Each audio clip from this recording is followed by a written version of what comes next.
nandito tayo ngayon sa kabaan ng Gazebo Road, papuntang syudad sa Barangay Sabang, Naay, Cavite, kung saan pasado alas 2 ng madaling araw ay may dalawang gwardiya na nagpapatrolya at napansin nila ang kahina-hinalang surveillance camera na hindi kalayuan sa aking likuran na nakita nila isang ribbon at isang maleta na naglalaman ng mga kontrabando.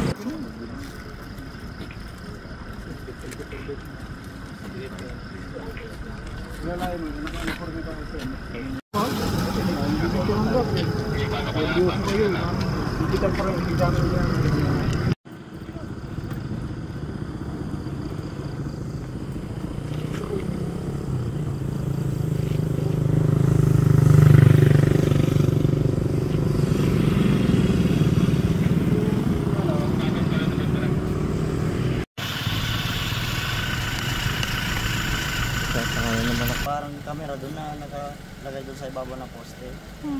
Napansin ho namin na nag-ilaw ng kulay blue po. Kaya una ho namin dinampot. Saka inano po namin, inok po namin para security purposes lang po. Baka naka-live po kasi. Kapag maya-maya po, nung magpang kami ng mga 5 hakbang po, napansin namin yung parang may sign na nilagay, nakasampay dun sa may alam. Sign na ribbon, then yung sa damo, sakto po pag flashlight niya po dito sa bandang baba po, yung itong maleta, napansin niya po na kulay green. Ito, may round the clock na nagpapatrolla dito na kung saan ay pinaigting natin yung police visibility patrol sa lugar na to.